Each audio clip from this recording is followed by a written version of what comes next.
All right, we're recording. Welcome everybody to the YouTube extra of the Scotchy Bourbon Boys. Tonight is a special night because we have Jolee Kasprzak, and she is rolling red tonight.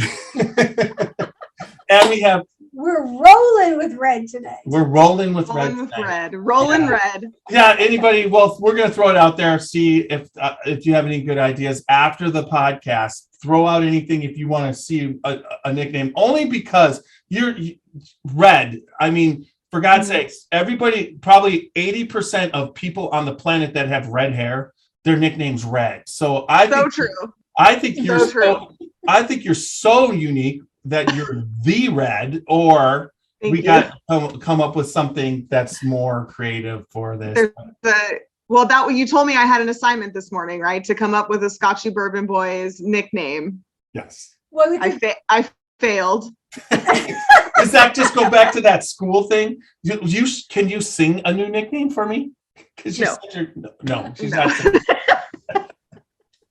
No, I can't. Yeah, so no, that was my nickname in high school, but only from one person, Roland. My friend Gina, she called me that. She always told me to put wheels on it. So I mean, like I had my dad's friends all used to call me Red. I mean, you're right. When you have red hair, you're called Red like your whole life. So that's not a new nickname for me.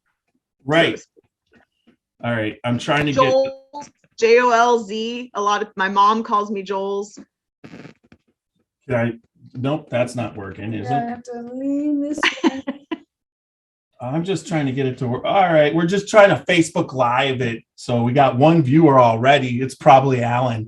I gotta scoot over. He is supportive. Of course, he's very supportive.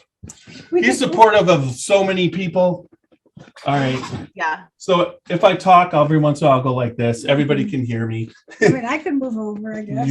Well, there is a little bit of. Do you want to move over a little bit? It's so hard to get in this chair. Isn't this awesome? This is like the YouTube. You're getting extra. It's adjustment time. Here, I'll move my chair. You behind the scene. Hop down and then move. No, I don't want to hop down. It's You so hard mean to I have to move you? All right. So I actually have to physically pick her up and move her. Yeah. Well, watch this. I got an extra inch. Did you see that? Yeah. What do you think? I hope people are paying for this quality content. Yes. There's. All right. So we got one. Wait. Swing it back a little. Let's take one of the bottles and. Out. Well, yeah, put it in front of it. Right. Yeah, no, that's not going to work. And slide it more. That way. There you go. Now you're in. And then we can see Jolee in there. I mean, if I get in there, yes, we can see Jolee. All right. So, anyways, everybody, we're doing the YouTube, Facebook Live, YouTube. It's Old Man Bay. Hey. All right. And so many platforms at once. Yeah, it's I'm like, oh my God, it's overstimulation. Well, wait, you know what? Look there. So what are we drinking? Oh, you know what? I was thinking of being a blender tonight. I would just mix them all together. I'd take Solomon Scott and put in a little William Daltman. It's just like a little this, a little that. Little for me, a bourbon bastardization. No, we'll just go with this. Here's your little bit. Okay, thank you. Yeah, we're starting off with the barrel pick of Solomon Scott because that wasn't out when this came out. I was so excited to be able to get a bottle. Steve Coombs got me a bottle. Coomsy's got me the bottle. Nice. So, what are you drinking tonight, Jolee? So, is it the rye or the bourbon? It's the bourbon. That's sweet. And it's a Westport wine and whiskey and wine pick. And I like this, we opened it last night and we've just been sipping on it, or not last night, a couple nights ago, and I love it.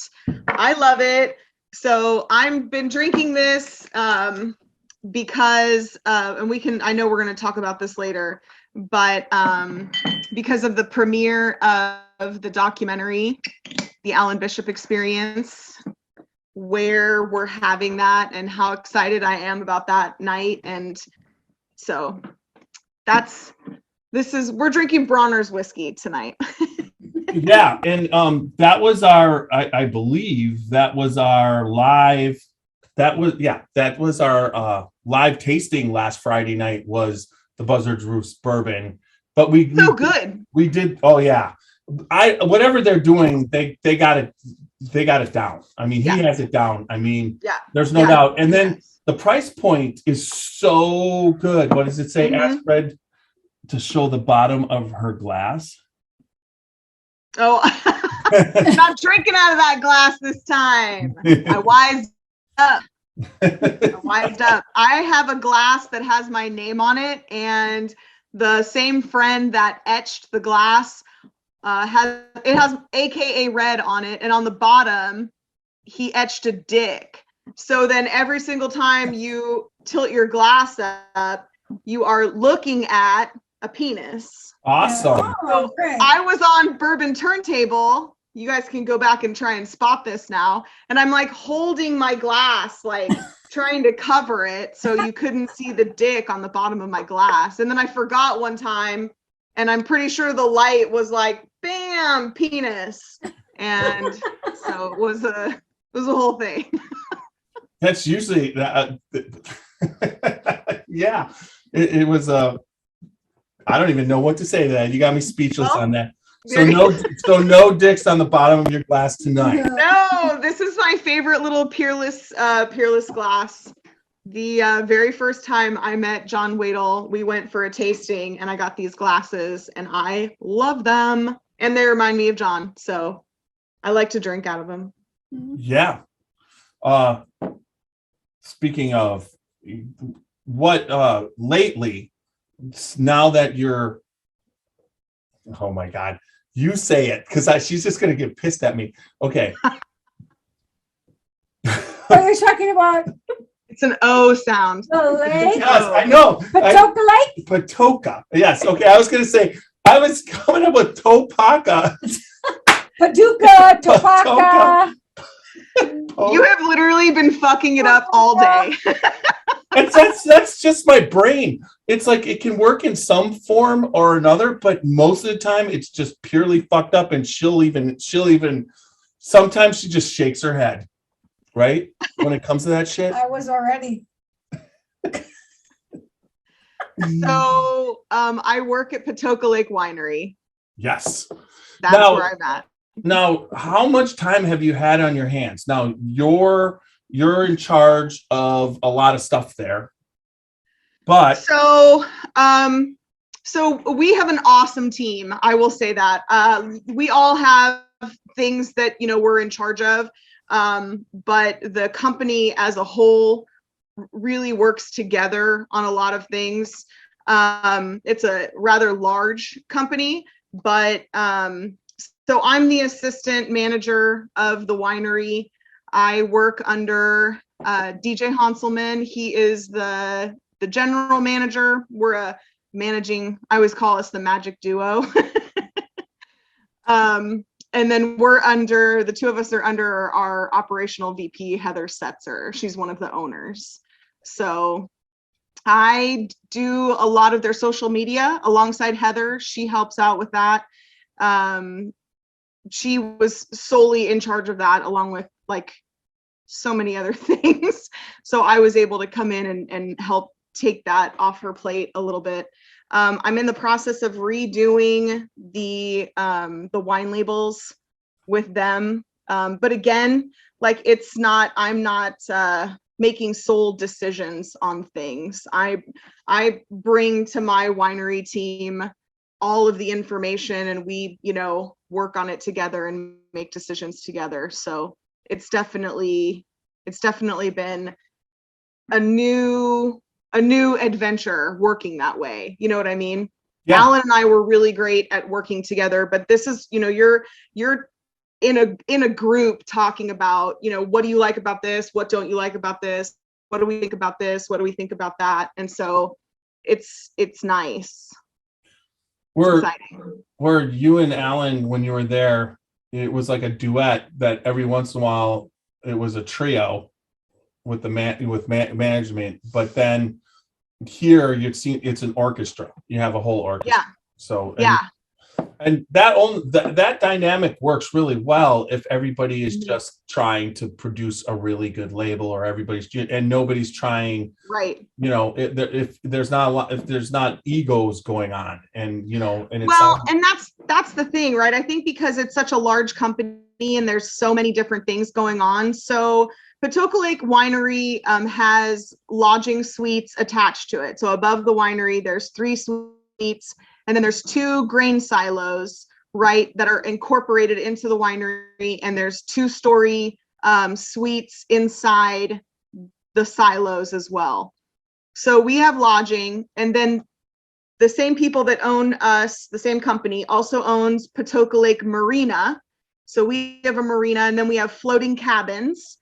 We rent out fishing boats, houseboats, pontoons, party barges. We own a gas station with a major convenience store inside of it, a deli, grill, and then they also sell live bait and fishing poles and inner tubes. And so, we're right there by the lake. And then we have a bunch of land cabins as well. So every Tuesday we get together as a company and we have a management meeting, but in that meeting is the dock manager, the station manager, the housekeeping manager, the winery manager, the owner, who is our state rep, Steve Bartels, but he's also the maintenance guy. So, it's all very hands-on, and everybody's really good at working together. We have an event space as well, so people have weddings there. So our event coordinator is there. There's a lot of different facets to this company. Well, so I'm interested in the party barge. So who isn't? So my question is, did you do a whole summer? Have you done a whole summer there already? Yeah. So yeah, I was there. I'm coming up. I'm 2 weeks away from my year anniversary. So last summer, all I can imagine is, coming from where you came from, the aspect of the resort and the marina had to be almost stunning. That's so much activity. Well, yeah.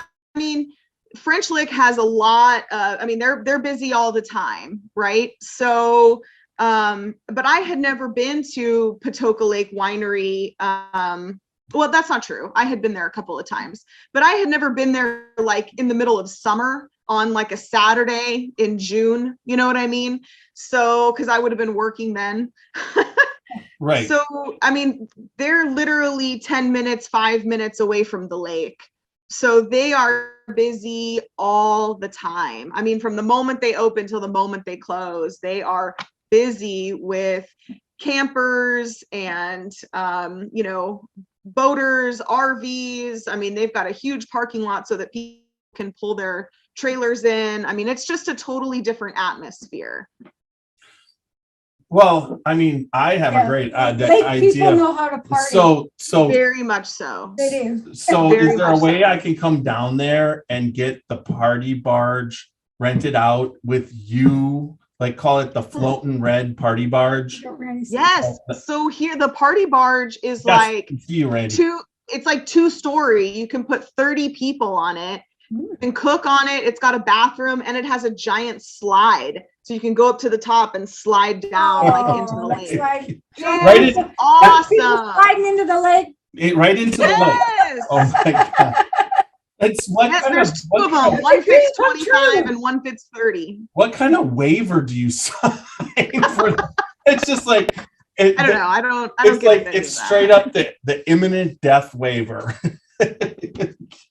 I can just imagine. That sounds it does sound like. It sounds awesome. So you stop by the winery and we have 20 tanks of wine slushies. So you pack up on wine slushies, put them in your cooler, head out, keep them frozen, and you're just drinking dreamsicle wine slushies all day on the lake. It's amazing. Yeah. That sounds like a blast. So Yeah, it's a great time. It's a great time. Our tasting room, especially during the summer, is so fun. The crowd is so much different than a lot of other tasting rooms that I've been in. I say that to anybody that asks, like, just the atmosphere is different. It's beautiful inside. It's very rustic chic. So it's a beautiful place to be, and it's a lot of fun. Randy just commented that I'm wearing the same clothes that I was wearing from the barrel. He would be accurate. I am. I came home. Yeah. I set this up. He sat down, ate dinner, came down here, set this up, and bam, here we are. Thanks for that, Randy. I appreciate that. I didn't have the second set for the ready to go. So I felt, for Jolee, if I was dressed the same way I was for Connor O'Driscoll, that would be fine, right? Totally fine. Totally fine. I'm wearing my Scotchy Bourbon Boys shirt. So I thought that would be apropos. It is. Yeah, I thought that, that would be. I mean, honestly, we appreciated from the moment I met you, I knew I liked you. Yes, it was just that, and I met, first time with Alan, and then all of a sudden he's like, well, me and you had met online. You set up helped set up me coming down, and then you sent me, seriously, what you sent me home with, and all the stuff you got me, it was just insane. I had all the commercials, I had all the literature, I had everything, and it was just like, wow, that is freaking, it was awesome. I mean, there was no doubt about it. Also, I think Scotchy Bourbon Boys was the first podcast that we paid to advertise on, really. Well, wow. We had a contract set up with the ABV network at the time, but Alan had Distillers Talk on the ABV network.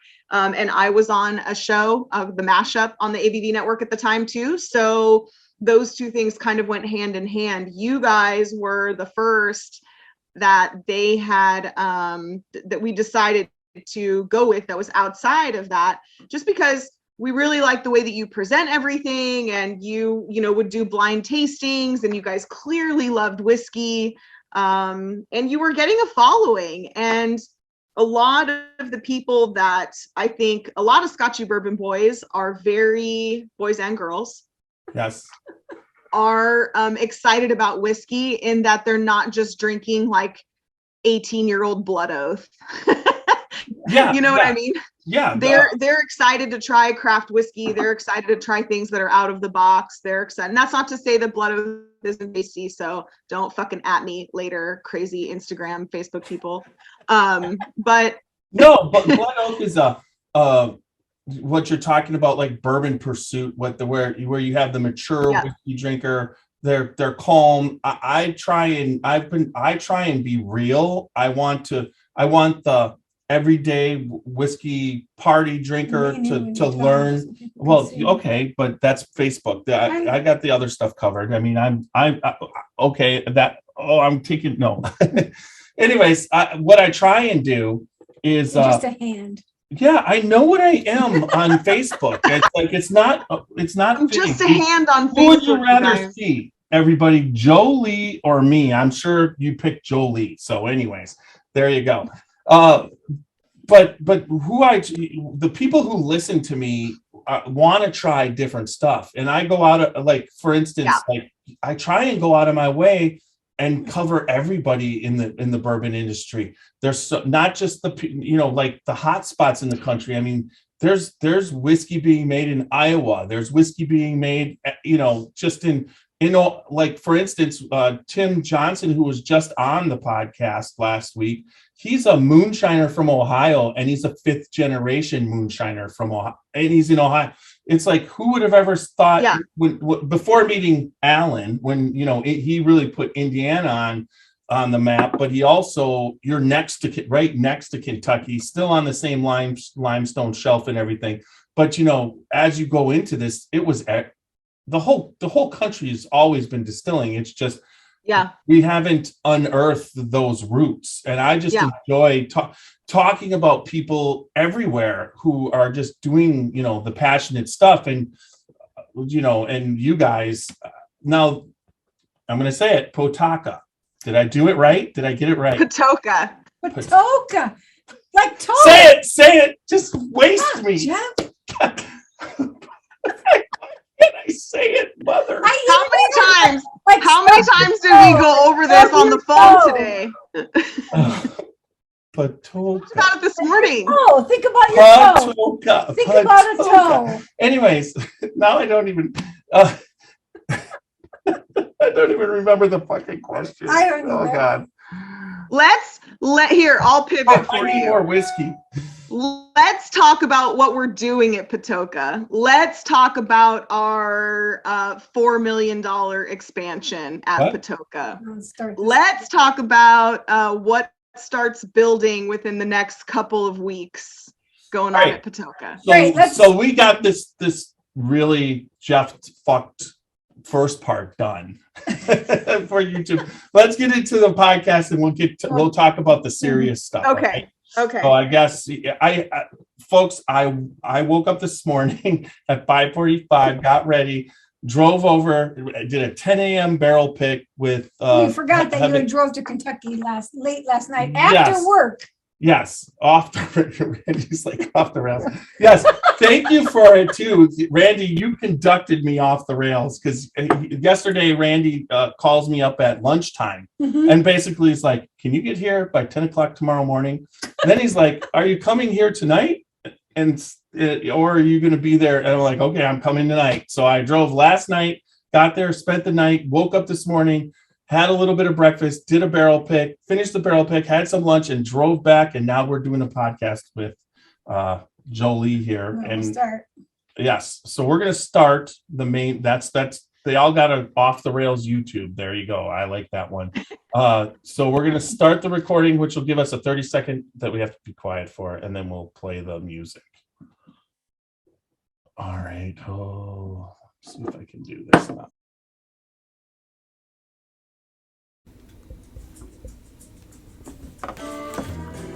Dant Crossing, Gethsemane, Kentucky. Timeless hospitality that stirs the spirit. Dant Crossing is a one-of-a-kind destination for unforgettable weddings, memorable corporate events, day trips, and weekend getaways. The pastoral campus is anchored by Logsdale Distillery and includes an amphitheater that seats 2,000, a 12-acre lake for fishing and unique lodging options, creating an immersive experience that's rooted in the community and culture of our little slice of Kentucky. More attractions will open soon at Dant Crossing, including our 21,000 square foot distillery, which we will have the ability to produce 15,000 barrels of spirit each year, a network of wooded walking trails, fully functional private train depot, farm-to-table restaurant, and the Legacy, a premier wedding and events venue. Whether you're looking to host an event, book a stay, or reserve a tasting, we're ready to welcome you. Learn more at dantcrossing.com. Spirits of French Lick is proud to introduce the Matty Gladden Bottled and Bond Bourbon. This 4-year aged bourbon is double pot distilled and non-chill filtered and has a full-bodied mouthfeel with eucalyptus, molasses, clove, ginger, and slight citrus as well as grains of paradise. The finish is long and reappearing on the back of the tongue with notes of pepper, tobacco leaf, and mint cream. All of our spirits are available for tasting and purchase inside the French Lick Winery and Distillery. Spirits of French Lick. Respect the grain, please enjoy responsibly, and be sure to follow us on Facebook and Instagram.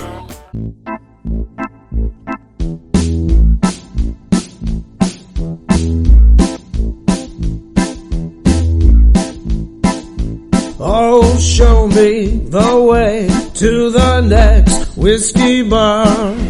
Oh, don't ask why. Oh, don't ask why. Show me the way to the next whiskey bar. Oh, don't ask why. Oh, don't ask why. For if we don't find the next whiskey bar, I tell you we must die. I tell you we must die. I tell you, I tell you, I tell you we must die. Oh, right. Oh, we're gonna go. All right. I think I gotta fix that. All right, a little ABBA. Woo! Oh God, where is it? Music. Right there. Where's music? All right, everybody. Holy oh my God. How the hell does ABBA just go in? Oh, alphabetical order, Alphabetical right? order. There we go. All right, Phil. That was amazing. We just did. That's the first right there, everybody. Right from from Alabama song straight into ABBA. So there we go. Just for you, Red. Yes, it was awesome. YouTube banned in some Dance on foreign me. countries. Oh yeah, now yeah, that's right. We don't have a license to Yeah, play now we ABBA. just put. It's okay. No one, they're not going to sue you. They don't sue you. They just like take all the money. All right, everybody. Edit it out later. Welcome to. I'm not we're not editing anything from this. This is This is raw. yeah, this is positively awesome. Redraw. So anyways, we are the Scotchy Bourbon Boys. Tonight we have Jolee Kasprzak here as a guest. Okay. I Patoka? Randy keeps You saying said it right. Patoka. You did it. Randy sent me actual text, Yeah, which you're supposed to be looking at, but I can't look at them because we're doing Facebook Live on the Your phone. phone is God knows where. You don't want to watch my head blow off my shoulders. I know, Make me try and get a text while we're Facebook Live, YouTubing, and podcasting all at once. It's not happening. Read the text when they go up.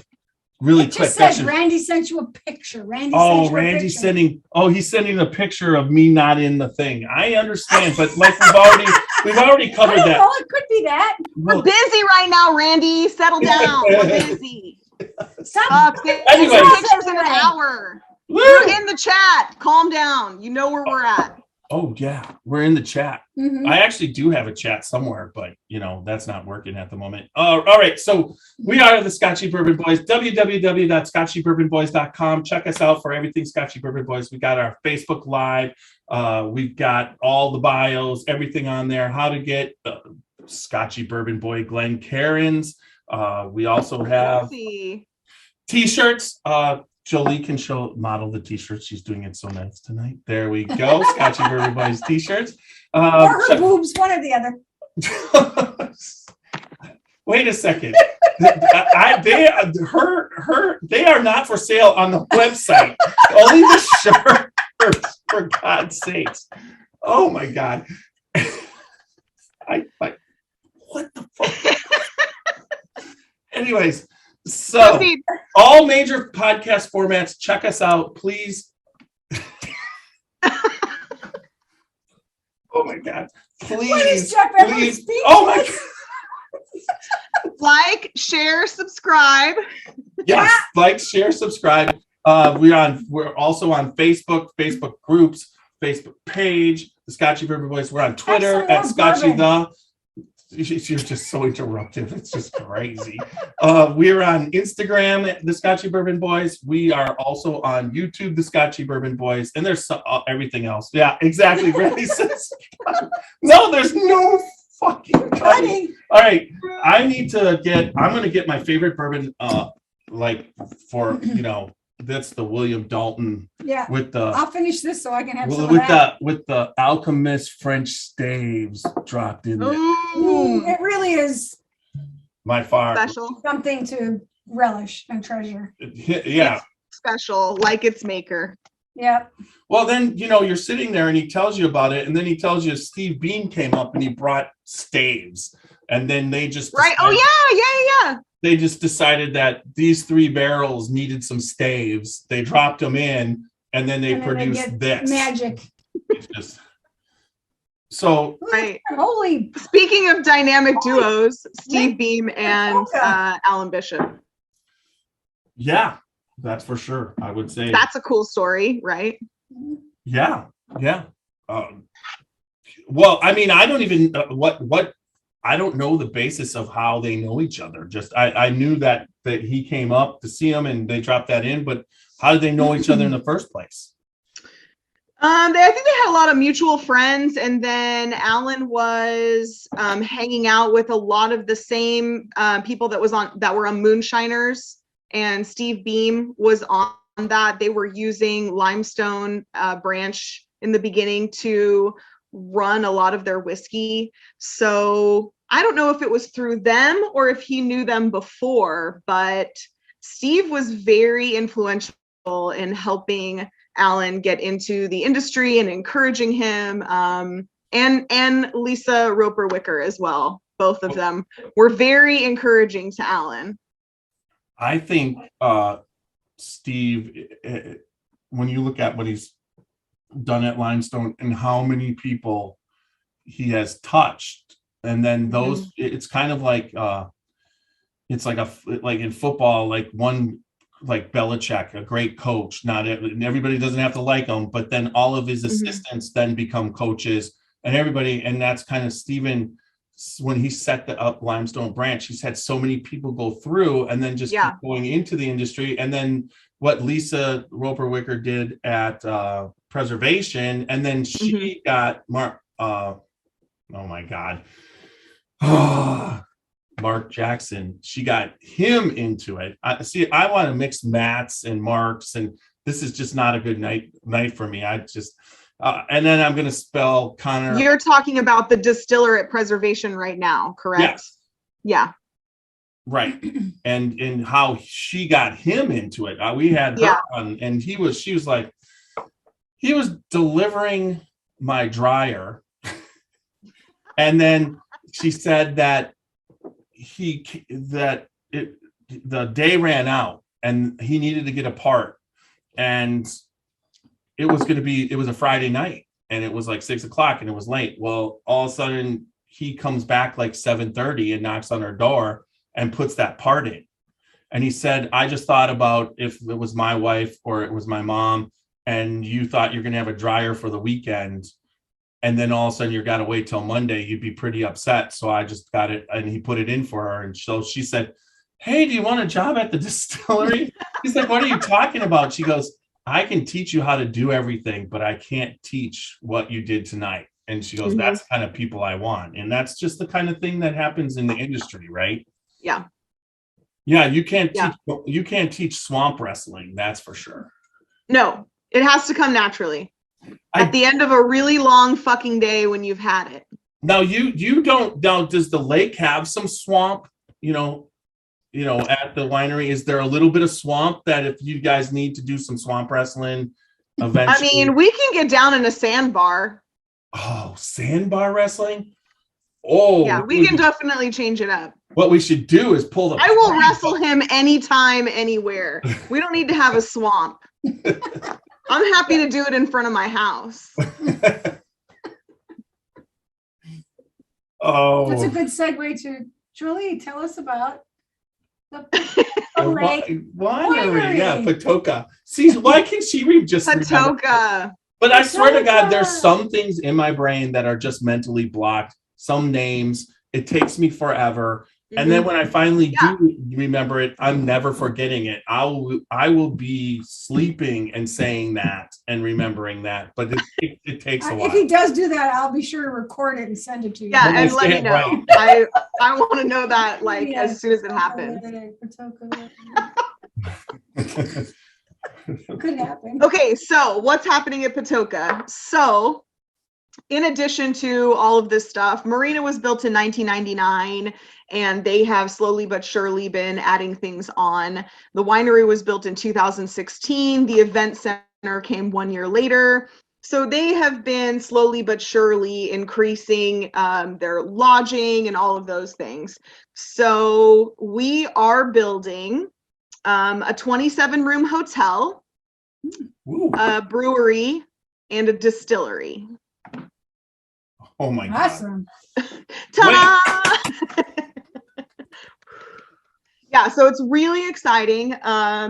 Construction delays are awful and a very real thing. Supply chain issues is not just the new thing you say, like the dog ate my homework. It is a real problem being able to get things right now. And I know you know this. We had this conversation the other day about how a lot of the same things that we have our problems with are affecting you guys. But Yeah. So we were supposed to break ground in November, and then things just kind of get put off a little bit because, like, let's say you change one thing, because it's a whole project and it's something like a sewage line, then, that affects, how forward does the building have to move? And then what does that mean for the drainage in the parking lot? And it's a whole thing. So it's been really cool being in on the ground floor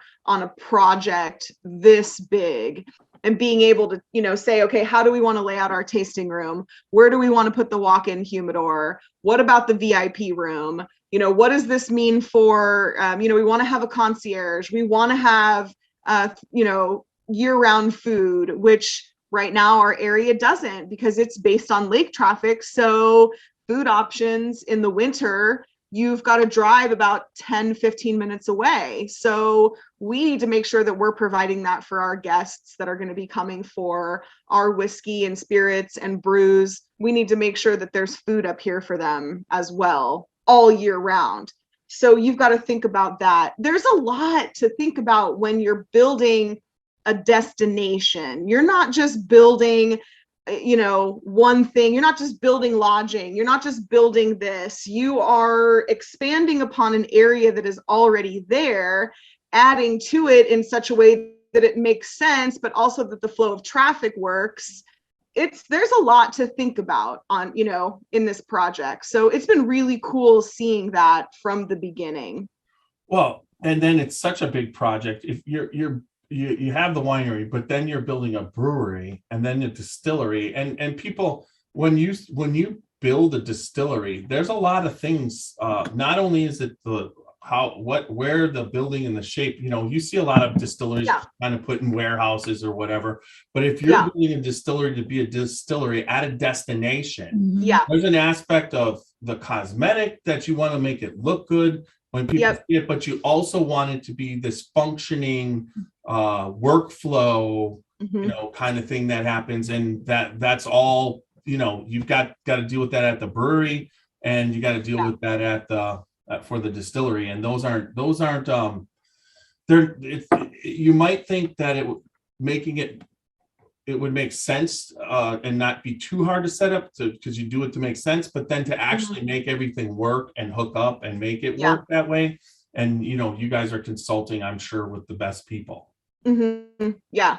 Well, and I mean, even like you start thinking about how much power are you going to draw? What if all 27 of those toilets flush twice in a row at the same time? Where's that water going to come from? So there's a lot of talk with the town, with the county, with,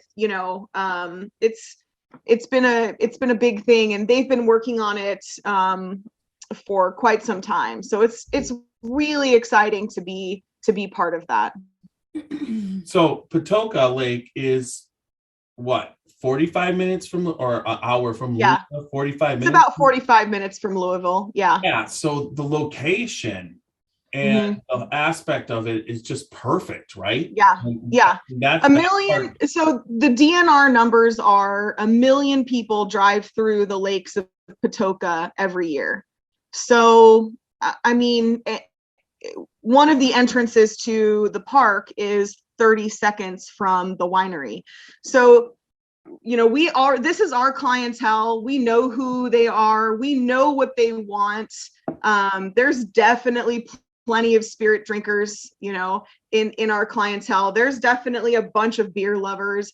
They're already here. So why not, do this?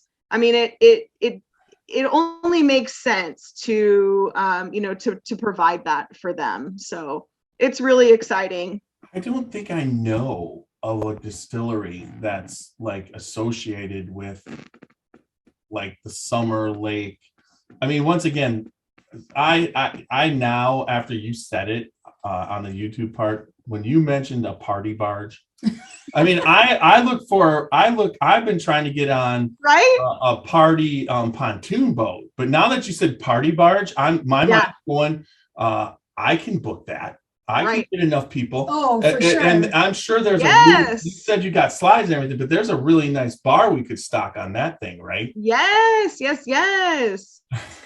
Yes, exactly. A So party? shameless plug, PatokaLakeMarina.com is where you want to go to book your party barge and lodging. Come see me at the winery. So yeah, so I mean, it's really, really cool. It's a really, I love the people that I work for. I work for 3 amazing people: Steve Shirk, Steve Bartels, and Heather Setzer.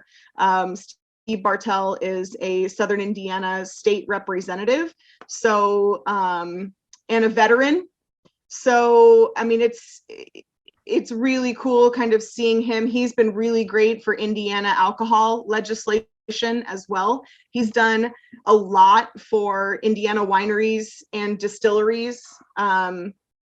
Just this last July, he worked on a bill that made it possible for wineries and distilleries to self-distribute up to a certain amount of gallons. So you don't have to get the third-party distributor involved. Nice. So that was, I mean, for us, it was really cool. I mean, I've seen that happen for the winery. I mean, I came in last summer, we were not distributing. That law goes into effect. We're looking to open up 3 more liquor stores, and we're in a handful of restaurants locally. I don't know that we want to get too much bigger than that. We're a boutique winery. We small batch craft wine, but it's really nice to be able to answer requests for your local customers, Mhm. you know, closer to their home. So that's a huge deal. Well, I think the whole thing, I think it'll be somewhat, I mean, when you're that close to Louisville and then you offer that lake Mhm. kind of fun, I think Mhm. that it's going to be, I mean, you throw in a brewery, a winery, and a distillery, and Yeah. you have it on a lake. I mean, the dynamic, I don't even, I've never, it's not like something that's not been done, you know? Yeah, it's super exciting. Like, it's really fun. And like, it's just as fun as it sounds. I mean, it's work, but like I said, like, everybody works as a team. Our management team is just impeccable. And I don't know, it's really exciting. So the distillery's name is going to be Old Homestead Distilling Company. We're nailing down a lot of things right now. I told my owners this last week, as we were told that, you know, it might be pushed back. Concrete is starting, but framing won't start going up until this summer. Everybody just kind of wants to see it happen. It gives us more time. This is what I keep telling myself. It gives us more time to perfect our brands, to nail our logos, to get that bottle that we want to get, to make sure that we are representing ourselves in the best way possible. You know, you're coming onto the scene, you know, yes, we have a winery, but we're coming into the bourbon scene. We won't have that for 2 years because we've got to get in and start working, you know, and then it's going to be a little while. Indiana has a crazy rule where you cannot put out 100% sourced material. It has to be 60% your own product and 40% sourced. So any distillery opening brand new cannot sell whiskey. You have to sit on it for a little while and sell those clear spirits and hone your cocktail game and make sure that you are building your brand while you're waiting for your whiskey to age. So there's a little bit, you know, there's a lot that goes into those clear spirits just as much as goes into the whiskey, because that's going to be your bread and butter for a little while. So you want to make sure that you're working on that too. You know what I mean? Yeah. I mean, that's just, that's some amazing stuff that you guys, it's exciting, and there's gonna be an aspect that you're gonna want it to go faster. But Yeah. now, as far as you're getting everything, and I've been hearing rumors that you're working on a distiller, and the name I heard was Ben Riley. Is there any is there any kind of truth to that? So we're interviewing people right now. So we're not really, I can neither confirm nor deny any names at this time. That is out of my hands. That's the owners are interviewing distillers at this time. We're doing all of that right now. Like we just got in a couple of stills last week. Like I said, we're working on nailing down our products and mash bills and making sure, we're on top of all of that and what we're going to put out. So Oh, yes. I see you trying to dig, Jeff. You're not going to fucking get it. I don't know. Yeah, it's just like, hey, I heard then there's like a Ted Ripley too. No, but that would be about what I would bet when I would hear a rumor. That's about how it would come out, with the right name. Right. So when the winery started, Steve was actually the one doing the winemaking. He had made wine at home for a long time, and his family had made wine for, going way back. So he's the one that started up making a lot of our making the wine, and it's since changed hands. But who knows what's in store. Mhm. Maybe I'm gonna distill that whiskey. Well, I hope to God you do. No, you don't want me distilling your whiskey. Well, I think that the process you could be involved with, and you have been. You've definitely helped out, I'm sure, in your past. I mean, everybody helped out where you were before. It's fun to be a part of a team again, and it is. I'm excited to see what comes up. So I think when you work on something from the ground up like this, you're not just, I just came into this, this company's been operating for 20 some odd years. I just came in a year ago. I feel very much like I've been there a long time. I still want to be there. I'm still excited to go to work. I don't know. It's a cool place to work. The owners are really cool. They're very actively involved. You see them, if we're busy, one of them's on a cash register. They're very hands-on. They're on radio, during the summer, every weekend. So if there's any problems that arise, they're where they need to be. And when you've got, umpteen, lodging facilities and boats and a marina and a winery and a gas station. There's a lot going on a weekend in July. Yeah. So Definitely. Well, so it's cool working with owners that are highly involved. Well, so I meet you, and this is we're gonna be talking about the Alan Bishop experience really soon. Okay, cool. But the first time we met, Yeah. face to face, I didn't know what to expect when I was going down there, but I didn't realize that I was about to meet lifelong friends that but there was an aspect to you when you were there that was it was like edgy, like now I understand Bishop was pissing you off that day, and I think we had, what did we have, those big, we were like eating the big long breadsticks. Okay. And then and I think a meat. It was like some sort of a weird charcuterie board, and then we were eating. Yeah. But you had just pulled it out from everywhere, and Yeah, then and then we were having bourbon balls. It was just like and then while we're sitting there doing the podcast, I knew that he had something to do at 2:00. So I'm like, okay, I'll be out of there by 2:00 but it was Minnick, and Minnick kept pushing him back. And before you knew it, it was 3:30, and Minnick's like, well, can you do it at 4? And Alan goes, nope. He goes, I'm hanging out with Tiny here. It's like, you tell him that we'll do it some other time. And I was just like, what just happened? And it's just like, and I was, but meeting you guys, and you're so real. And then we finish up with swamp wrestling, where you got, I swear to God, I swear to God, you guys were going to go out and show me swamp wrestling. Because he was pissing you off so bad. But what I could say is that after you left there, okay, and there was a time period in between, I talked to you a little bit, but now it's like you can tell that there's an aspect of you that at Patoka, I did it right, okay. It's like it's all so far on the just actual podcast. See, I come through when it's real, right? You got it. You got that. But anyways, but there's an aspect of you now that isn't like some of the edgy angriness is kind of gone, and there's a little bit of happiness, but there's still Just a the little. wild aspect of you.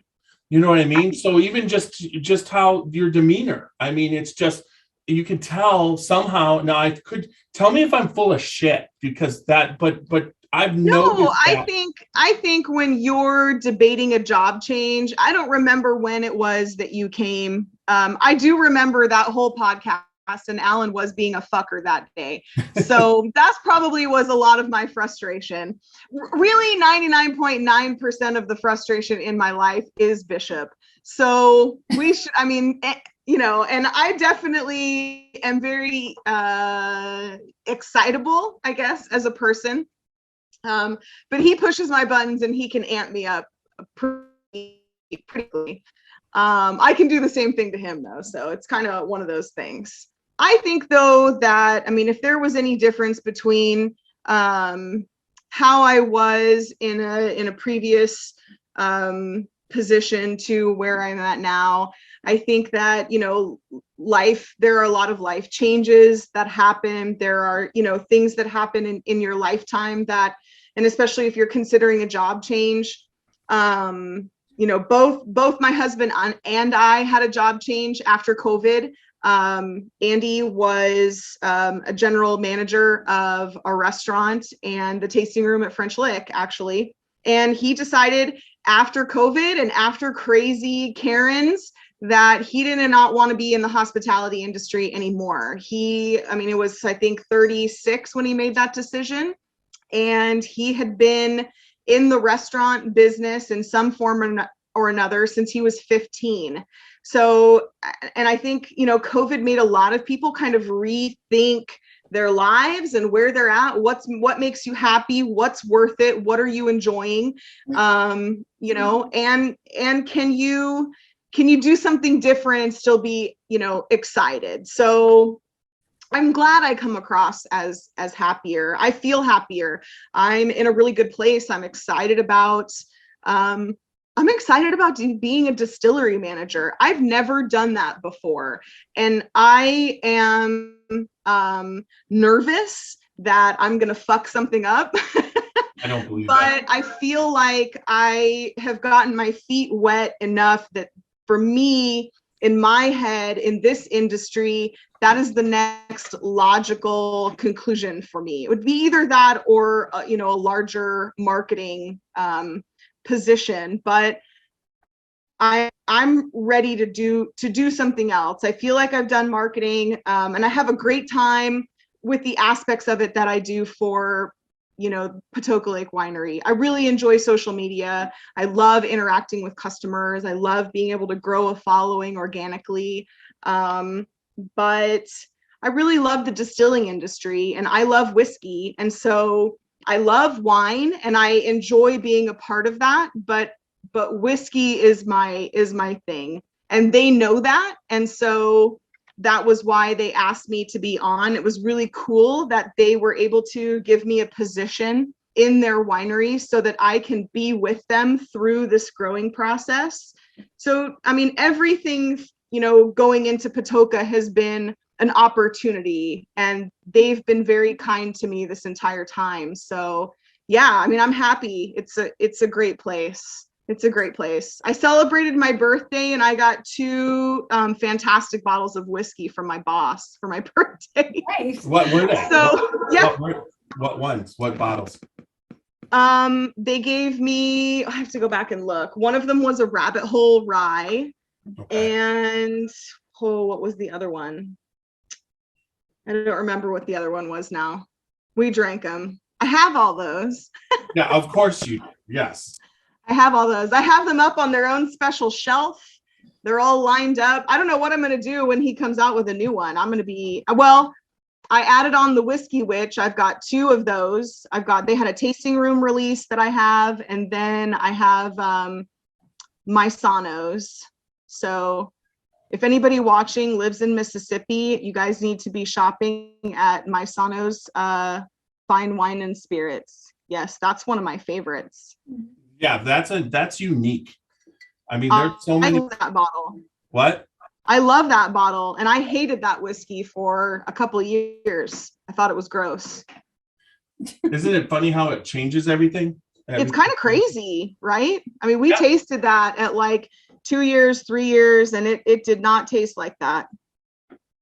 Well, we did a bottle or a barrel pick last year with Luca Marino, and what I talked about a couple times. It was raining that day. There's a lot of crap happening. I thought the whiskey was good. You know, I wasn't, but it wasn't like the best whiskey ever. But then when you actually they put it in the bottle, they proofed it down. Okay. And I hadn't gotten to it, and we got to it about a month ago, and we opened that bottle, and it was 100% French toast syrup and butter. And it was like, wait a second, that is not even close to what I remember it tasting like. And it was delicious. So you never know exactly what's going to happen unless it's a barrel strength. But even like they said at the barrel pick today that I was at, they said it's going to be 4 months. So it's going to be it's going to be aging in the rick house. It's going to be probably gaining a little bit more proof, and it's going to, for sure, because through 4 months is through spring and in the beginning of summer. So it's going to get a lot more heat. Right. I mean, that just proves how all of those environmental factors. Yeah, absolutely. You're absolutely right. I experienced that whiskey. It was pouring rain. It was muddy. We were in a big grassy, field that they hadn't cut the grass. So the grass was like 2 feet long. Everything smelled like wet grass. Yeah. Oh, yeah. All right. So I think you covered, I'm going to say it again, Patoka. Yeah. I got it again. I think I might have it. Proud of you, Jeff. I'm so proud of you, buddy. It's just so funny. It's the little things, folks. All day long, I got it wrong. Oh, even evening. Yeah, and he's like practicing it with me. And if I would have known that it was Patoka, I wouldn't have let you say it the wrong way all evening. Yeah, all evening. Well, I knew Jolee was coming on, and I knew she's like, you got to help me. You got to help me. I didn't say it.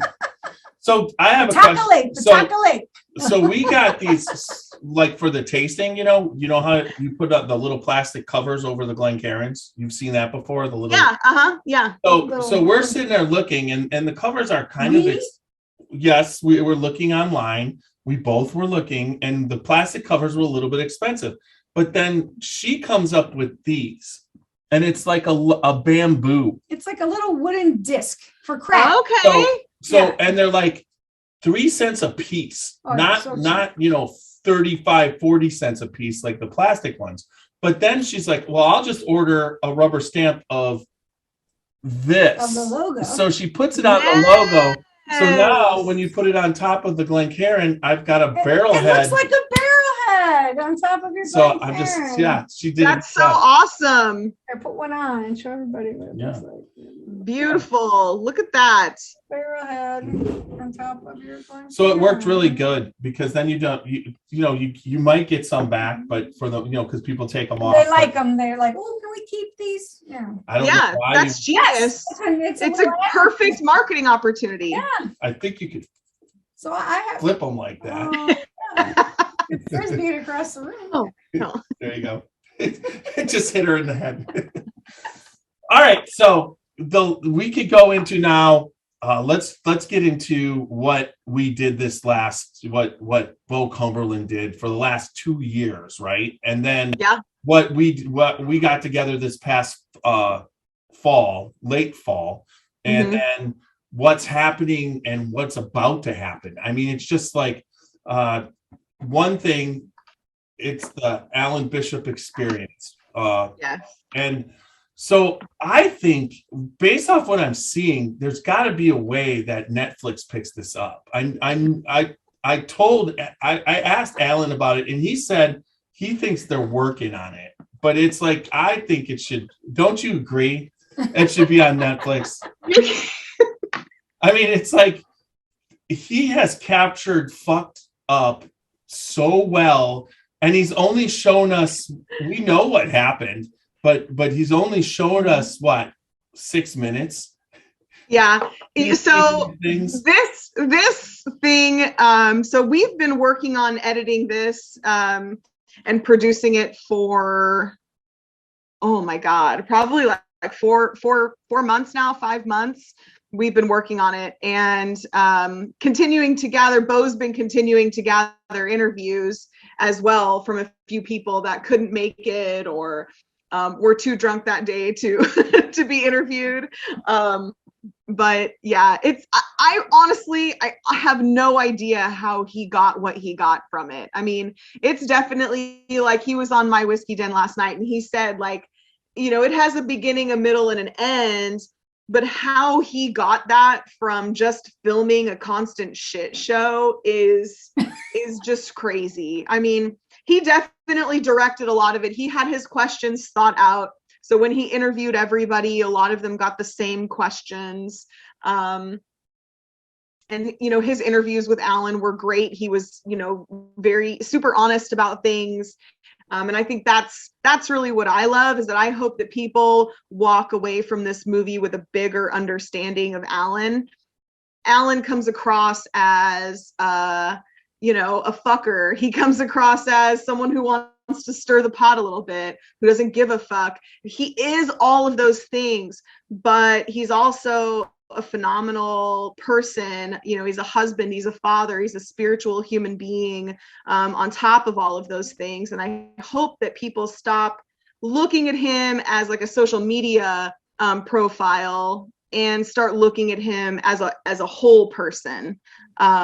He definitely gives social media all the fodder, right? I mean, he's out there, he puts himself out there, and he's a lot of fun, but there's a lot more to him as well. And so he interviewed, you know, all of our friends, our whole little group. He interviewed, you know, Kim, Alan's wife, and talked to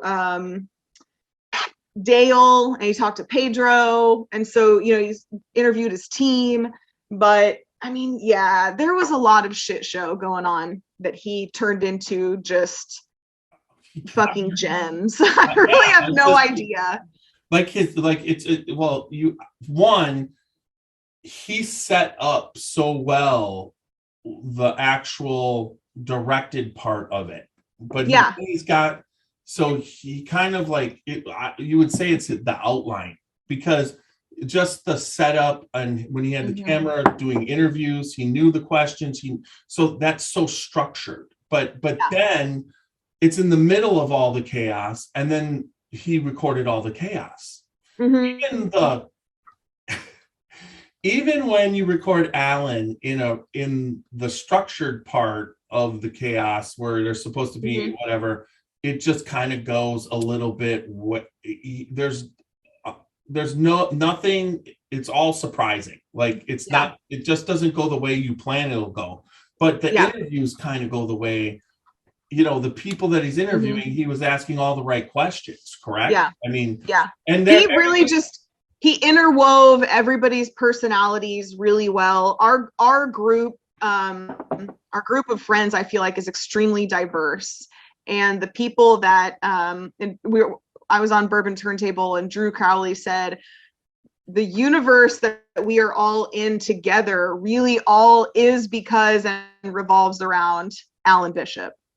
He is what brought us all together, right? Like, I wouldn't have met you guys had it not been for you setting up something with Alan, right? And then since then, I mean, we have spent our own time together, right? I mean, we spent that whole day that whole day together, Scotchy Bourbon Boys bus tour, 2022. And we realized I wasn't Superman and I couldn't fly.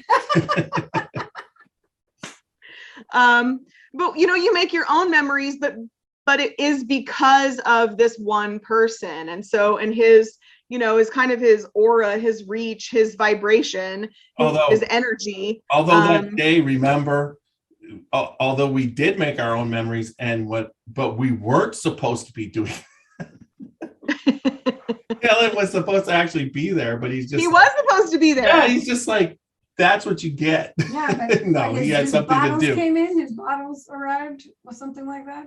Oh yeah, that's actually that day they had the bottle shortage was what, and he had to bottle at the distillery. Yeah, the bottles came and he had to bottle. And I think he wanted to be there. There's no doubt about it. But actually, like you said, in the meantime, we made memories, and then and then you throw in what happened in December, which I don't even. That was such a, what would you say? It was a day, it was kind of layers. There was one layer after another. There were so many things going anytime that I'm with Alan and he's doing a distilling demonstration, be it like I've seen him do it now at Beck's Mill, at Spring Mill, for this documentary. Anytime that we are all, we're together and we're doing this, it's a special time. And so when you guys could come out and everyone could be there all together, and Bo could kind of capture that, I just love that. And I said, like, when he interviews people, you see everybody kind of in the background, like you see these two people, and then this group of three over here, and then some people over here, and then later he's interviewing somebody else, and all those groups are mixed up. Then somebody else is talking to this group, and somebody else. I really love watching everybody interact with one another on their own terms. And our group is so diverse. But the main thing that follows everybody together is that we're all authentic people. We're all, what you see is what you get. And we all are fucking hanging out with Alan Bishop. I mean, damn straight. I mean, this is the man who, if you call him, he's going to answer, and he will then talk to you. And it's genuinely wants to answer any question or talk about what you want to talk about. Yeah. And then, and then just, if you're invited into the group, it's just like you've done something right with him, and he'll let you know that. You know what I mean? The group, it's not for everyone. There's no doubt about it, because there's a lot For sure. It's definitely, and I don't think that he is for everybody. I don't think that I am for everybody. I don't think that you are for everybody. I think that there is there's a little bit of edginess to all of us too. A little bit of, I don't give a fuck what you think about me, to all of us as well. And I think that, the love of that kind of brings us all together. So I think seriously, Alan, if you got him on the right TV show, he definitely is he could have been an actor on Saturday Night Live. He could have been a stand-up comedian. I mean, there's so much, but he was one that's always would have been on the edge. I mean, just what he does not, there's no way, he does not write those videos. He just basically goes out in the back and just starts doing it. And you're just going, your mouth drops open, you die laughing, and then you just say, what the fuck is going on? But at the same time, that's what you used to do when you saw Andy Kaufman wrestling a woman. And right. He's got that certain aspect of him where he can be completely hilarious at the same time being a total asshole.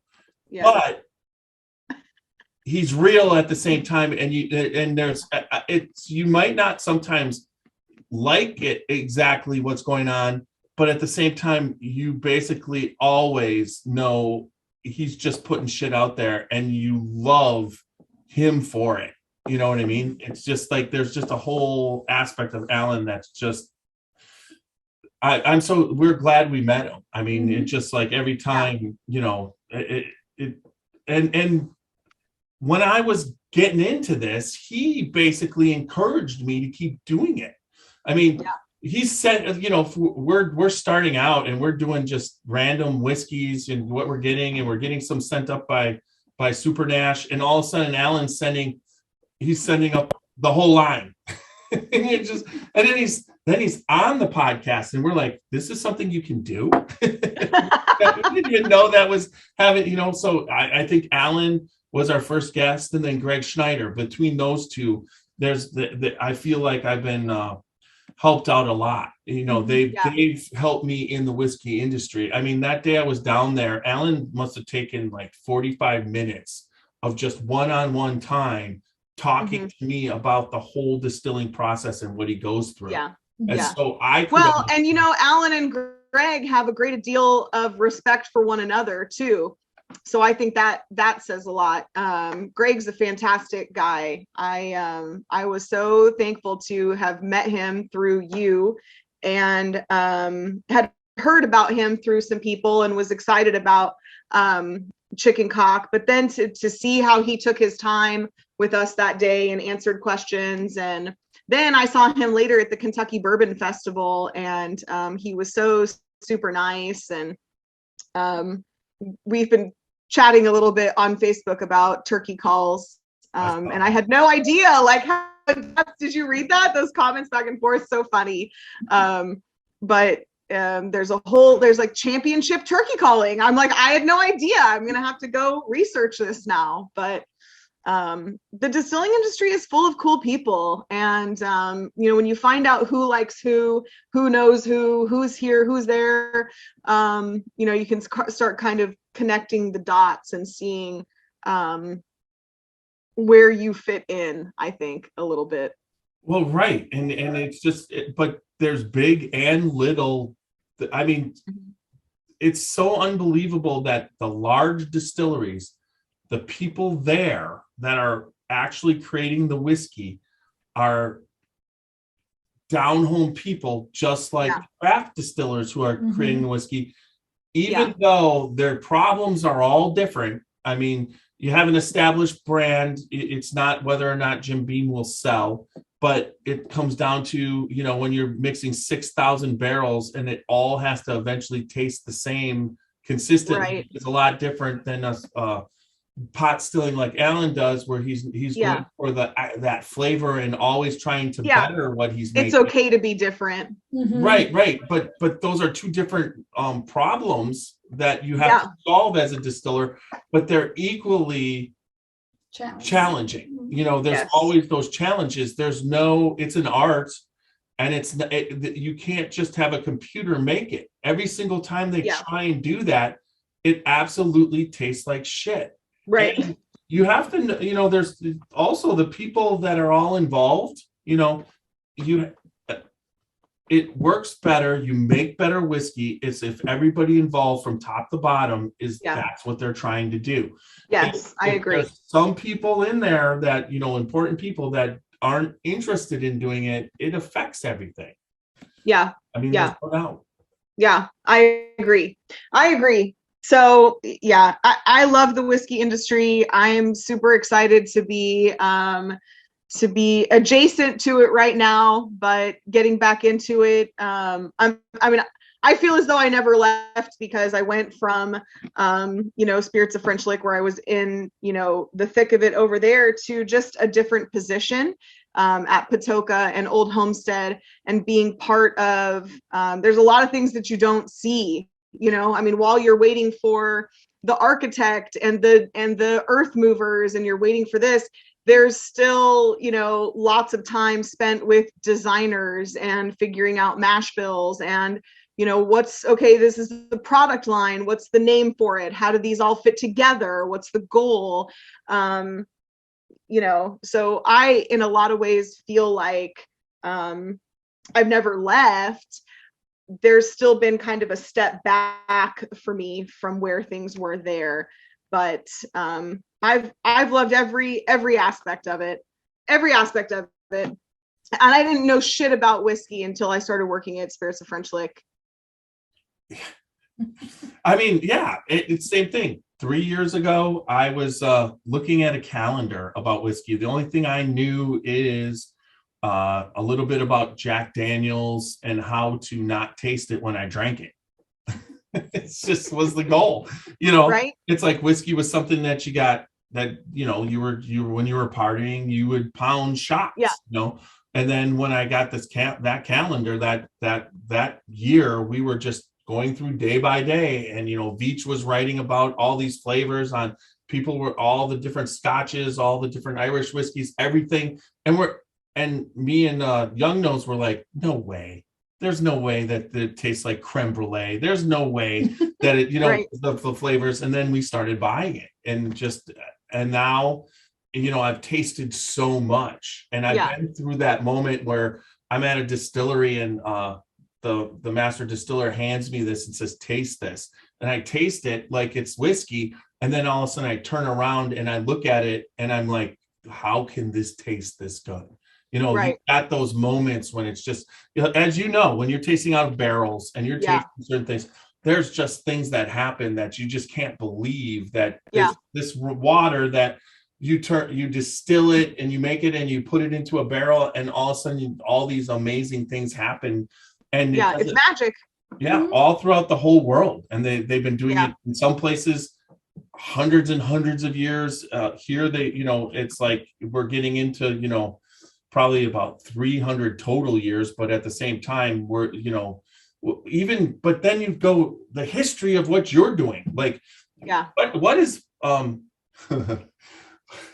Patoka. Patoka? It's such a challenge, right? What is that going to be in 100 years? Okay, Right. you're making it, and Yeah. it's just being built. But in 100 Right. years, it could be established brand, and Right. you could be in a history book. It's like, Yeah. you don't, but that's all part of how this works, Yeah. So Yeah. I'm excited. I came in when I came into French Lick, I didn't know anything about it. I was more of a vodka drinker really than anything. I loved Cosmopolitans. I still love Cosmopolitans.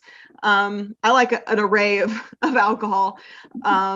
But when Alan and I got past our differences in the beginning, which is the nicest way to put that, and he started really, and he literally answered any question I had, and I would go back every day and ask 1,000 questions, because I don't ever want to be put on.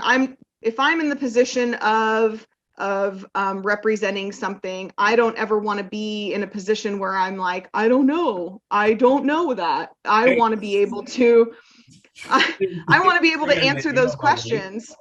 Like you want to know the name of the lake, and when you go out there and you talk about it, you're going to know that name. Unlike me, I know it in my head, but there's no way I'm going to be able to say it consistently. Patoka. Yeah, you'll get there. You did it. You'll get there.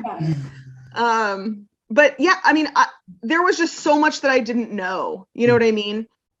And so, and even about the wine, like it was really cool learning. And even now, like I'm, in the production facility, I'm in it every single day.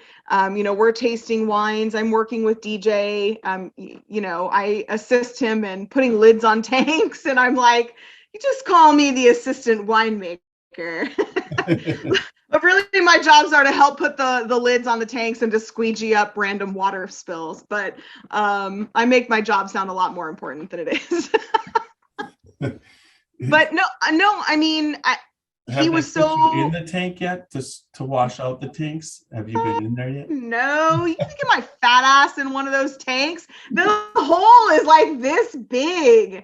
I would be like head in, and like I'd finally get my boobs in, and then just everything else would be like sticking out. Like that would not be good for anyone. There he goes. Jolee's new nickname, Winnie the Pooh. That's exactly right. That's exactly what I would look like in a wine tank. But I don't even remember what we were talking about now. No, you were talking about knowing the industry and learning everything. Yeah. You know, that's what. Oh yeah. So I mean, I spent like 3 years drinking out of a barrel. Like that sounds terrible, but I mean, when you come back and there's like, here's 4 barrel, barrel pulls on your desk. And I went from literally like Sean White, who was the salesperson at the time for Spirits of French Lick, and Alan, both just legends in their own way, teaching me the ropes, teaching me how to, what you're looking for when you're smelling. How do you smell? How do you taste? How do you, try this, try that, and I'm drinking it and I'm like, oh, it makes my mouth burn. Like I didn't know anything about it. So it was eye-opening, and there's still so much that I don't know. I mean, I'm constantly asking Alan questions. I mean, especially when he has a new product come out, I'm like, what about this? What about this? What about that? And we talk a lot, and I just try and soak in as much as I can, and kind of always did. Like when he talked, I just listened, because there's so much, especially with the history behind, his products. So I mean, I think about where I'm at, just coming into it. Basically, I'm like, kind of graduating high school in the amount of time in the spirits industry. And then I look at somebody like Greg Snyder, who has, been in this industry and worked in, every single capacity you could think of for, 50 years. The knowledge that these people have, it excites me to be able to know these people and talk to them on Facebook and meet them and have conversations and be able to have an intelligent conversation, even though my knowledge is this much compared to, the amount that they know.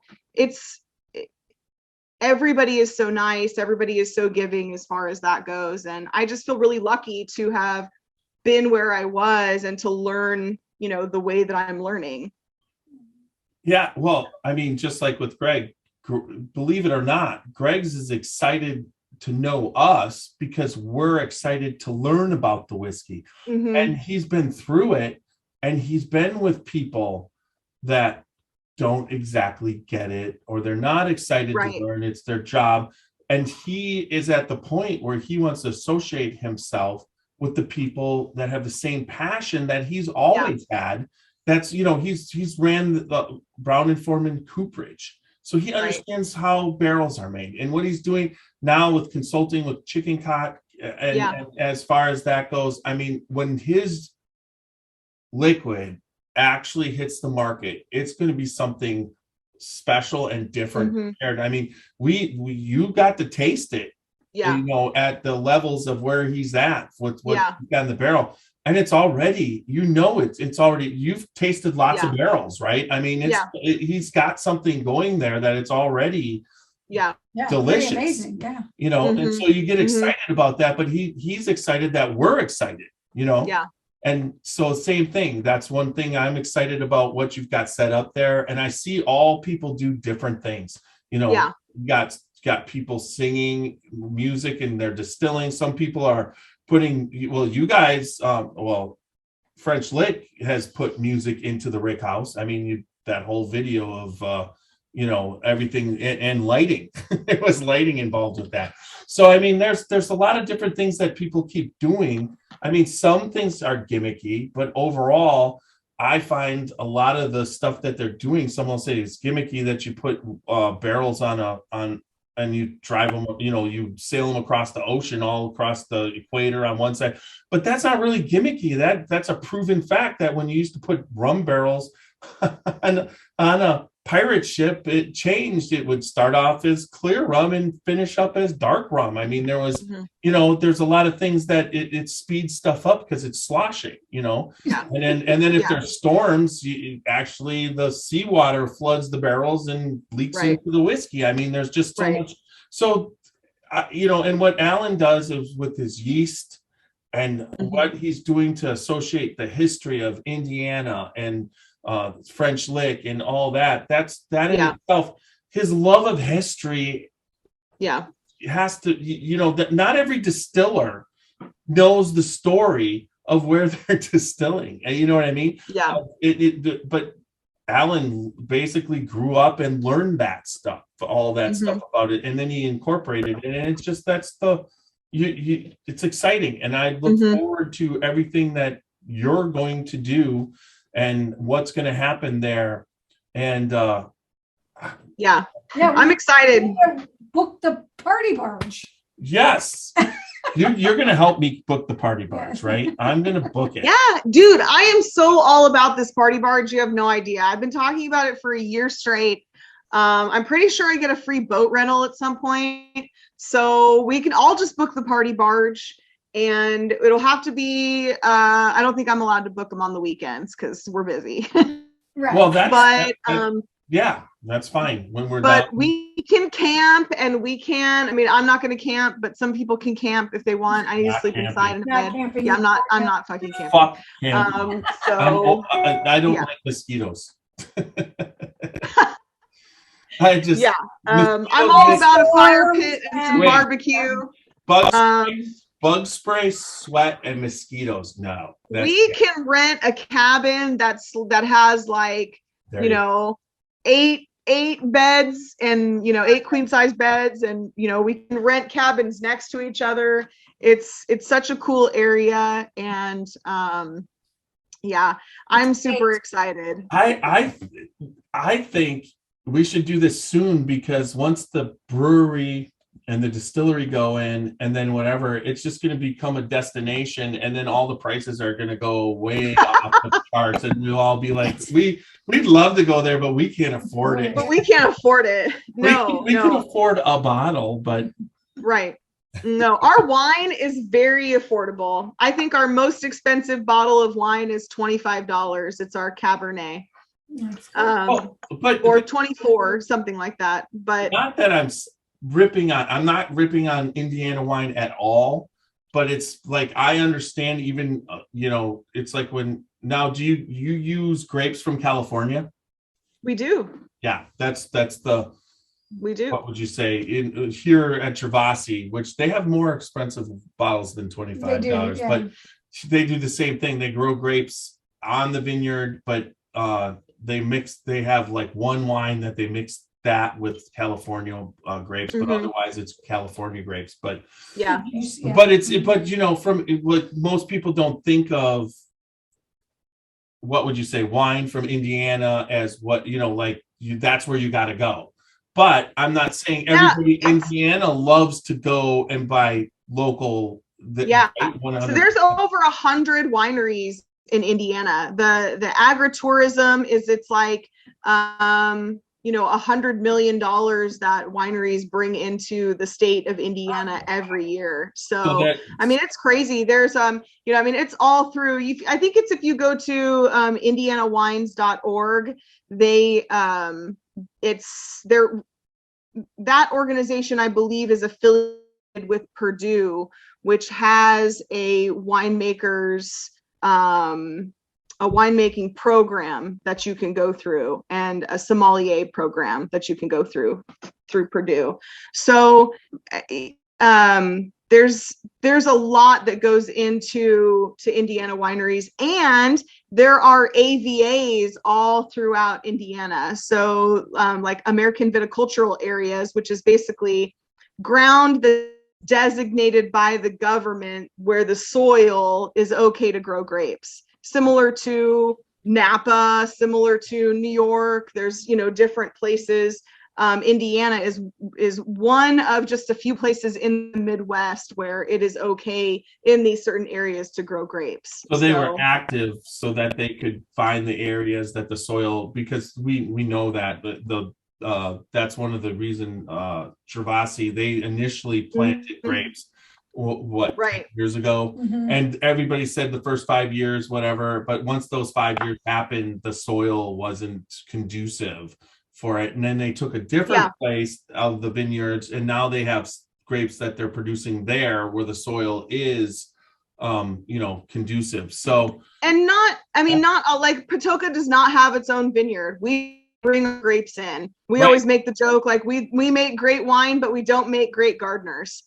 Like we're just not, I mean, Yeah, yeah. maintaining a vineyard, Huber's, which is about a half an hour from us, Starlight Distillery, Huber Winery. They have a huge vineyard. Oliver Wines is located in Bloomington, Indiana. They're actually one of the top 10 distributed wines in the United States. So there are a lot of vineyards in Indiana, but that's also like, where do you want your focus to be? You know what I mean? With our crowd, where we're located, owning a vineyard is just, it doesn't play to the strengths of our customer base. So we make a lot of fruit wines. The grapes that we, the grape juice that we are bringing in, it is going to be, especially for our dries, from California, so that we start off with the best product possible. But Southern Indiana is sweet wine country. So there's a lot of sweet wine. There's a lot of semi-sweet wine, even semi-dries that go over so much better than dry wine, which is what you're going to see more in coastal areas. Right. But, I think that's just your client base and where you're located. I mean, we definitely have a lot of dry drinkers, but we sell a lot more sweet wine than we do dry wine. Yeah, but the dry drinkers are already pulling from, it makes sense. The niche for you is the sweeter wines, because that's not what the dry wines in the Napa Valley and the coastal wines are making. Right, A lot of them, right. they're making the one, and they fulfill that need. Yep. Where the sweet wines are delicious and the fruit wines are delicious, and you pull that kind of thing, and that comes, that definitely is the the market. Our best seller is called Biker's Black and Blue. It's a tribute to the motorcycle community. Our owners are motorcycle lovers, and because we're out by the lake and we're at a winery, we see a lot of bikers. So we just kind of decided to dedicate an entire bottle to them. It is our best seller. It's called Biker's Black and Blue. It's a blend of our sweet blueberry and our sweet blackberry. And it is our best seller, like ×2. And it's delicious. And even, we had the Porsche Club, the Southern Indiana, Kentucky area Porsche Club had their meeting at the Patoka Event Center this last year, and they loved the Biker's Black and Blue. And when I think of people that own Porsches, I always think of, dry wine drinkers. They tend to be, it just it seems to go along those lines of luxury. You think about dry champagne, you think about, expensive Merlots, things like that. They all loved this Black and Blue. It's just sometimes, tasty is tasty, and sweet fruit wine is fun. It's tasty, and especially when you're by a lake. We have that here in Amish country. Amish country is all about the sweet fruit wines. Yeah. And so there are some that are just so tasty you can't deny it. It's so good. We go through, and we now have our favorite wines at the different places. Yeah. But you get this because you're helping run you head up the tasting program, correct? So you do tastings, and that's what I love about tastings, because the general you have the wine connoisseurs, but when you're doing tastings just for the general population of people, like even with whiskey that are just trying it and opening their minds to tasting whiskey for the first time, they don't like anything that a whiskey connoisseur likes. Right. I mean, that's a completely wide open palette, and they are open for a lot of stuff that whiskey connoisseurs will just snub their nose at, or it's this, and you're just like, you're like, well, who's right? The general population of no one's right. It's just like, love what you love. Right. But it seems like you'd sell a lot more. Then you understand why the distillers actually put that stuff out. They put out finished in a orange curacao barrel. Right. They put that out because a lot more people are going to like it than just the people who just are the connoisseurs. Same thing like that. Well, I think there's two different sides to any industry, right? If you're looking at the whiskey industry, you've got the connoisseurs, You have, you've got the whiskey nerds, which are, they're super into craft, yeast strains, stills. They're into all of that information. And then you've got people who are just over here, right? Like us. Then you've got people that are just over here that are like, I love peanut butter whiskey. I love Crown Royal. I love, Sugarland Sip and Cream. And doesn't that all fall underneath that spirits category too? Yes.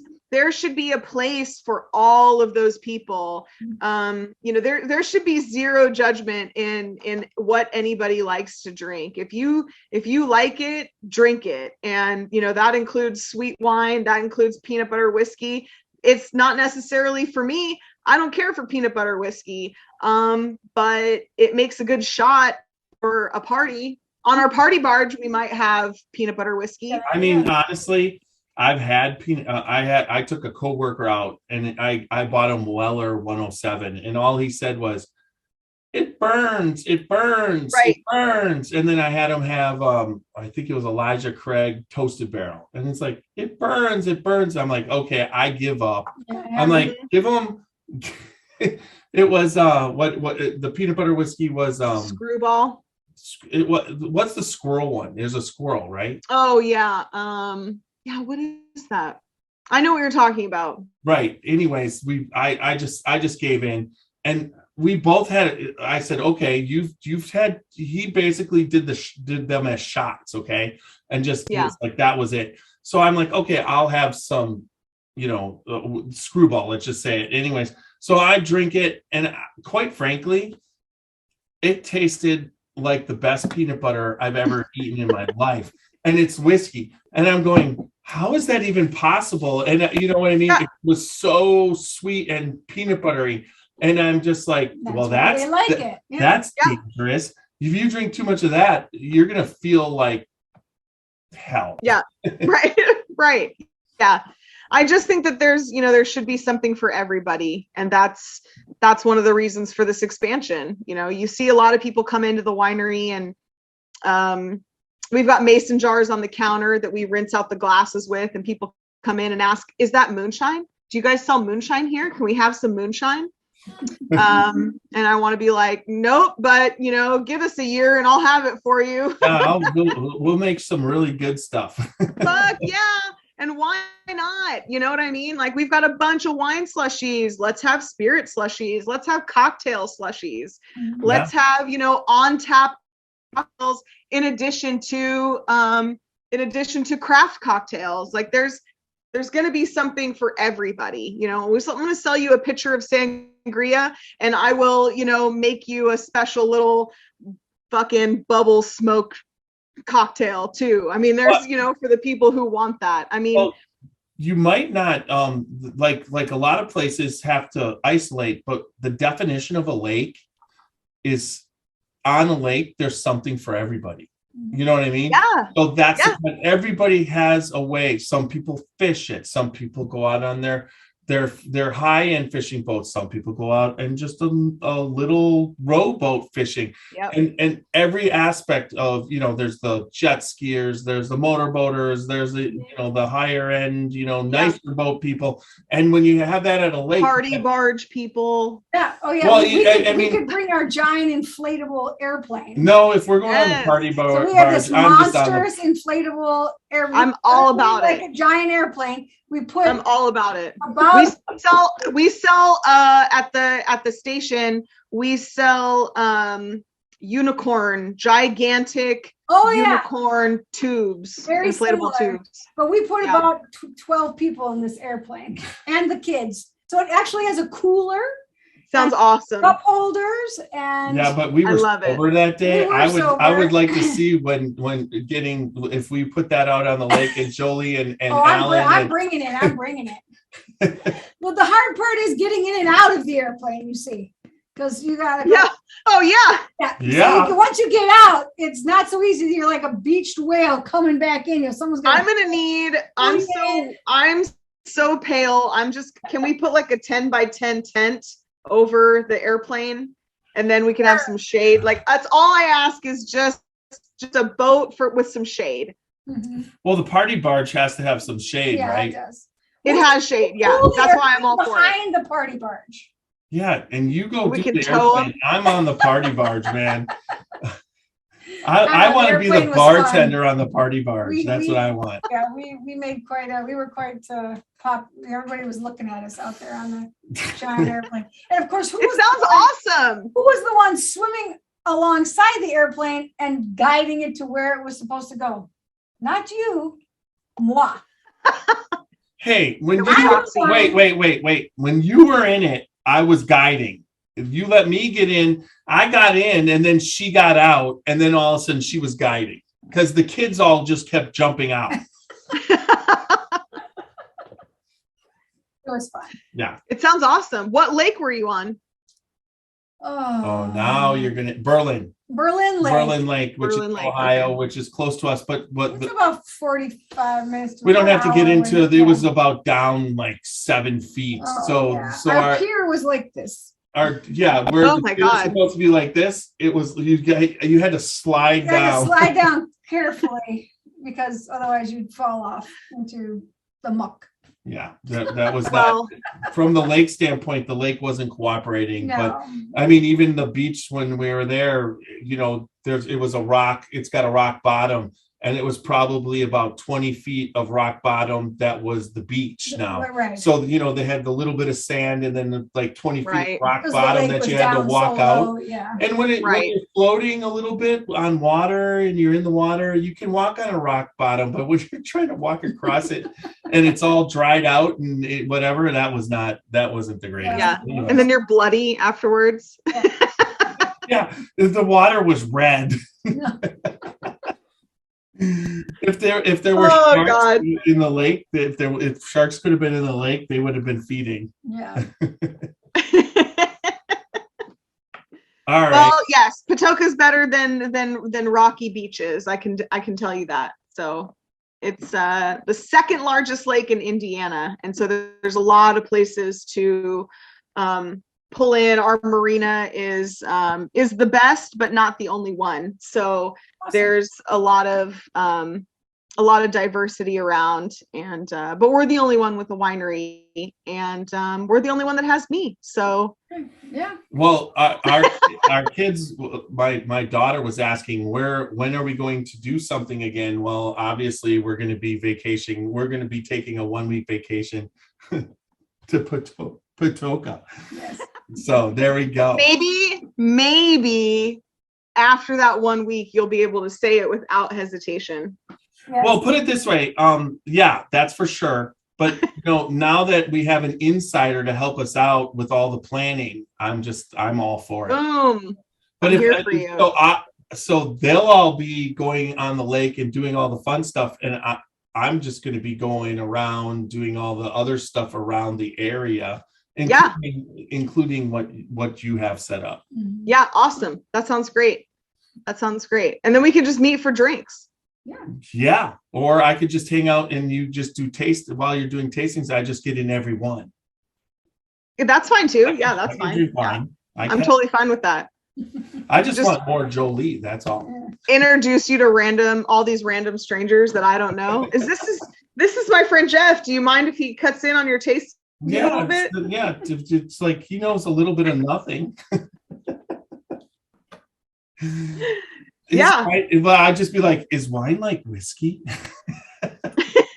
No, Not. no, it Well, isn't. Not at all. But you know what's delicious? Cotton candy wine slushies. oh, Oh, well, that sounds like Blueberry pomegranate wine slushies. Blue raspberry wine slushies. Well, who comes up with the names? You? Or they were already there by the time you got there? So there is a woman that works in my tasting room. We're training her right now to be the tasting room manager. Her name is Chantel. She is, hopefully she doesn't see this, 25, 26. She loves to make all the new flavors for the wine slushies. She loves to mix it, and she'll combine some for people. So she's got she'll do a pineapple and a blue raspberry and a cherry Kool-Aid, and then she makes like a rocket pop slushy. Mhm. She mixes and matches. She comes up with all the new flavors. So yeah, She's the wine slushy mixologist. she loves it, man. She's great. I mean, She's great. so she would be good at like a quick mart with where you got all the different flavors and everybody goes in, and she could be like making suggestions on what to do there too. Yeah. It's about the same thing, right? But still, if you But for adults. So they made, so I think it was DJ and Heather. So the general manager and our operational VP made a peanut butter and jelly slushy where they actually put PB2, like the powdered peanut butter, into a wine slushy with our Sweet Concord wine, Sunset Red, and made a peanut butter and jelly slushy. And it tastes exactly like a liquid peanut butter and jelly switch. Wow. that's just crazy. It is crazy, but yeah, I mean, it's fun. It's fun. It's a lot of fun. It's We're a good time. especially fond of Concord grape sweet wines, aren't we? I'm Yeah. a favorite of Always like slushies. Yeah, that's true. Yeah. Who isn't? You Yeah. can't say no to them. You No. can't. If they're done right, they don't give you brain freezes. Right? Yeah. Especially, Yeah. I find wine flavored slushies. That does it for me. But okay, so that was a good podcast. I think so. I think it's Yeah, you didn't need to cut like Randy finished. said. It finished. Yeah, no cutting. No, it finished a lot better than what it started out as. It was It was rocky like oh my Berlin god. Lake. Yeah, it was just a malfunction on my part while you all laughed at me, but that's the way it's supposed to be, right? And finished It worked out. It smooth worked out. sailing like Patoka Lake. Patoka is what he No, said. Patoka. She's It's- trying to- yes, it's like I was a boy, so I grew up with Tonka trucks. So there you go, right there, Patoka. Patoka. Patoka. I got it. So I think I pretty much throughout the actual, the podcast Yeah, you did got good. that down. Yeah. So, all right, Yeah, you did good. You did good. everybody, thank you for watching tonight. Remember, we're the Scotchy Bourbon Boys. Make sure you check out Jolee. Give them your information on how they can get to everything, all your website stuff and everything. You got that? Or- Okay. Yeah. So the winery is Potoka Lake Winery. So it is at Potoka Lake Winery. We're on Facebook and Instagram. Potoka Lake Marina. If you want to check out party barges, PotokaLakeMarina.com. Also on Facebook and Instagram. I personally am on Instagram at the Testarossa, and you can follow Old Homestead. So it's at Old Homestead DC on Facebook and Instagram. And you can kind of watch. It's going to start getting a little bit more active over the next month or two as we start breaking ground and start putting our stills together and getting to a position where we can start inviting people up. and Yeah. And as soon as I have more to release, I promise I will tell you. Great. Excellent. It's just the start. That's why we It do is. this It's tonight. just the Just beginning. start. A lot of big things are going to happen. That's for sure. Yeah, I'm excited. All right. So remember www.scotchybourbonboys.com. Check us out on all the podcast formats. Whatever you listen to, we're there. Remember to like or leave a comment. It'll help, especially if it's positive. So thanks everybody tonight. Wonderful. Remember, good bourbon. I gotta hold on. Yeah, We're gonna get this. This is We're new. gonna hear So- ABBA again. No. Here we go. Exit full. All right. There's that. Okay. Remember, good bourbon equals good times and good friends, and go out there and live dangerously, everybody. Good night, everyone. Good night, guys.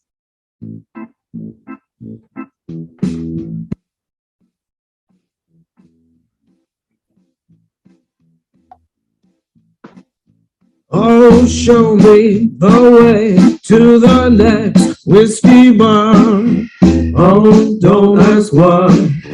Oh, don't ask why. show me the way to the next whiskey bar. Oh, don't ask why. Oh, don't ask why. For if we don't find the next whiskey bar, I tell you we must die. I tell you we must die. I tell you, I tell you, I tell you we must die. There it is again. Back to ABBA. So this, I know where that is. All right, I gotta figure that one out. That's amazing. So we're still live. We're still not live, but we're still on YouTube. You want to stay live on Facebook? We're just for a right, couple. I I just need to get off this chair. so okay. You're gonna. She's bowing out right Yeah, now. What? I didn't do that. Wow, I don't even know how it stopped. I mean, started back up again. I That's don't know. crazy. Here, you can get out. I just have to stretch my legs. Oh, you're gonna stay there? No, I'm gonna go this way. Okay, adios. Oh, adios.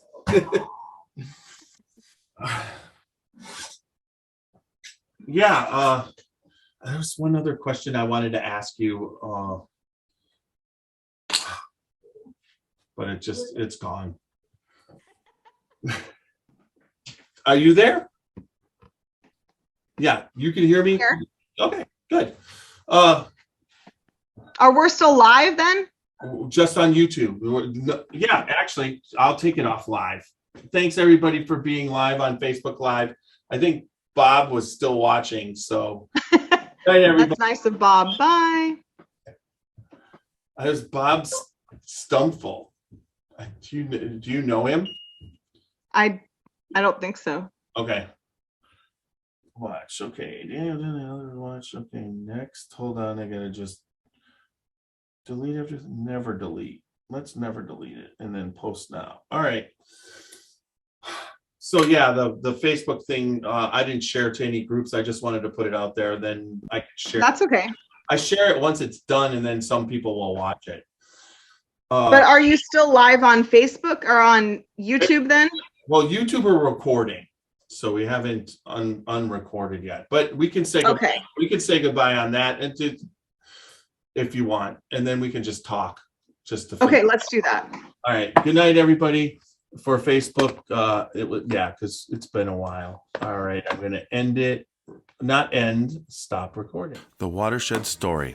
A watershed moment might be pivotal, but it might also be quiet and fleeting. It could be a monumentous occasion, a cause for celebration, an enormous triumph, or a small daily victory. A watershed moment could be a rekindling or an observation or a gathering. Any opportunity to relish with friends and family. It's whatever you choose to cheers to, who you're gathered around, and whatever's worth celebrating.